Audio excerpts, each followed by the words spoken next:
Hello guys, welcome to Kapparaju sir YouTube channel. So కామన్గా చాలా late అయిపోయింది ఛానల్స్ అప్లోడ్ చేయడానికి వీడియోస్. ప్రజెంట్ అయితే ఆ, ఒక మంచి ఇంట్రడక్షన్ ఆఫ్ జావా గురించి చెప్దాం అనుకుంటున్నాను.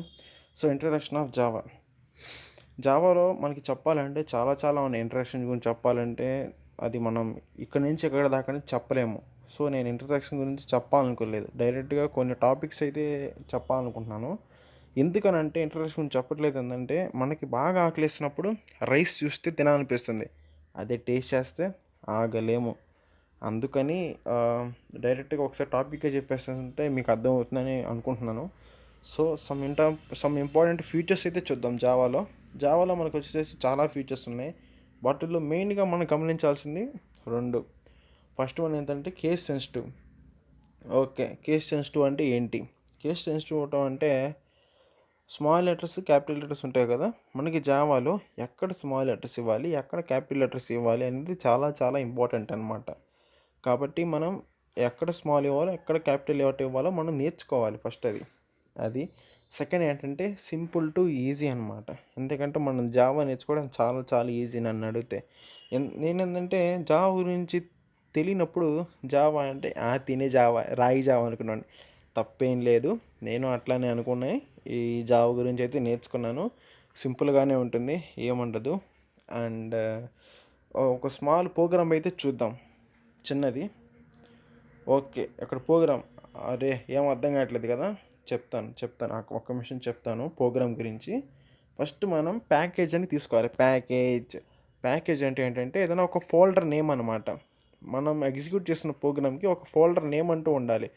ఆ ఫోల్డర్ నేమ్ నేను ఇక్కడ శివ అని తీసుకున్నాను. శివ అనేది ఒక ఫోల్డర్ నేమ్ అనమాట. ప్యాకేజీ ఆప్షనల్, మన ఇష్టం, ఇవ్వచ్చు ఇవ్వకపోవచ్చు. కానీ ఇస్తే ఏంటంటే పలానా ప్రోగ్రామ్ నేను ఒక ప్యాకేజీ ఫోల్డర్లో చేశాను గుర్తుంటుంది మీకు. అది ఒకవేళ మీకు ప్యాకేజ్ ఓపెన్ అయినా సరే మీకు కోడ్ అనేది రన్ అవుతుంది.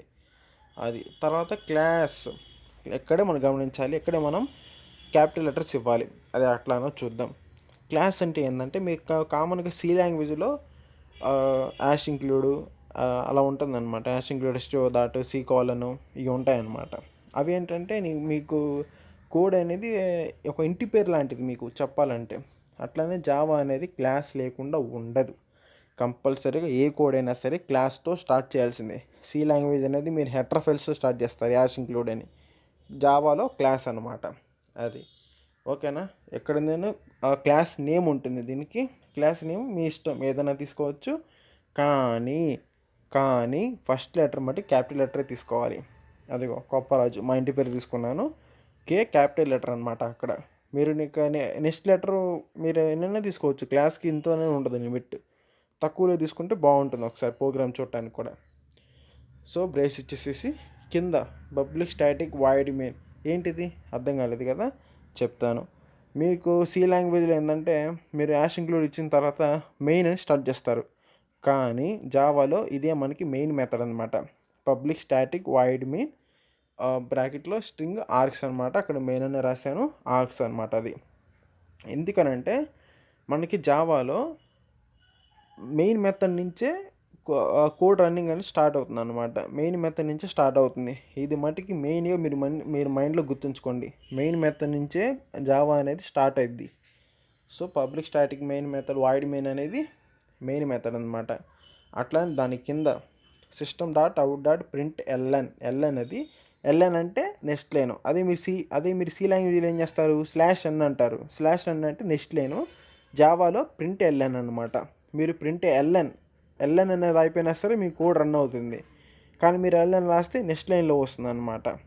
అది హలో అని ఇచ్చేసాను, ఇక్కడ నాకు హలో అనేది ప్రింట్ అవుతుంది. అది ఓకేనా, సింపుల్గా.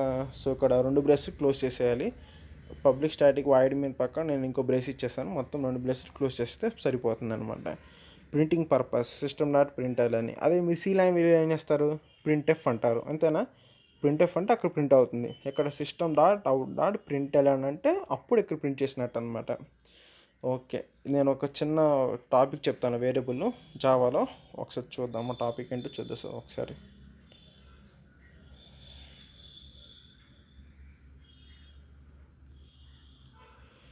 ఓకే ఓకే, చిన్న టాపిక్ అయితే తీసుకున్నాను. Types of variables. ఓకే, వేరియబుల్స్లో మనకి మొత్తం మూడు ఉంటాయి. ఒకటి లోకల్ వేరియబుల్, రెండోది స్టాటిక్ వేరియబుల్, థర్డ్ది ఇన్స్టెన్స్ వేరియబుల్. వీటి గురించి ఏందో చూద్దాం. ఒకసారి చిన్న కోడ్ అయితే తీసుకున్నాను. లోకల్ వేరియబుల్ అంటే inside the class and inside the method is call A local variable. చాలా చాలా సింపుల్గా క్లాస్కి లోపల ఉంటుంది, మెథడ్కి లోపల ఉంటుంది. దాన్నే మనం లోకల్ వేరియబుల్ అంటాం. ఇక్కడ మీకు కోడ్ కూడా తీసుకున్నాను మీకు అర్థమైనట్టు. అంతే కదా. ఇంట్ వై ఈక్వల్ టు 30 అనమాట. 30ని అసైన్ చేస్తాను వైకి. వై అనేది వేరియబులే కదా. సో క్లాస్ లోపలే ఉంది, మెథడ్కి లోపలే ఉంది, కాబట్టి ప్రింట్ అయిపోతుంది. సారీ, ఇక్కడ సిస్టమ్ డౌట్ ప్రింట్ వెళ్ళాను, అక్కడ వై పెట్టాలి, ఎక్స్ పెట్టేశాను. చాలా చాలా సారీ. సో అది ఇది మనకి లోకల్ వేరియబుల్ అనమాట. అలానే ఇన్స్టెన్స్ వేరియబుల్ అంటే క్లాస్కి లోపల ఉండాలి, మెథడ్కి బయట ఉండాలి. అంటే మీకు పబ్లిక్ స్టాటిక్ వాయిడ్ మీద ఉంది కదా, దానికి పైన ఉంటుంది అన్నమాట. ఇంట్ వై ఈక్వల్ టు 30 అని. ఓకేనా. సో నా వీడియో కనుక మీరు నచ్చినట్టయితే లైక్ చేయండి, షేర్ చేయండి, సబ్స్క్రైబ్ చేసుకొని మాత్రం మర్చిపోకండి. Thank you for watching. కొన్ని మిస్టేక్స్ అయితే జరిగినాయి, ఏమనుకోవద్దు. నెక్స్ట్ వీడియోలో ఇంకా స్టాటిక్ వేరియబుల్ గురించి, ఇన్స్టాన్స్ వేరియబుల్ గురించి ఎక్స్ప్లెయిన్ చేస్తాను. ఖచ్చితంగా జావా వీడియోస్ అయితే అప్లోడ్ చేస్తాను. Thank you for watching. Stay home, stay safe. Corona తగ్గిపోయిన స్టే హోమ్ స్టే సేఫ్ అంటున్నారా? లేదు, మనకి మాత్రం మనసులో స్టే హోమ్ స్టే సేఫే. Thank you so much. Bye. Thanks for watching.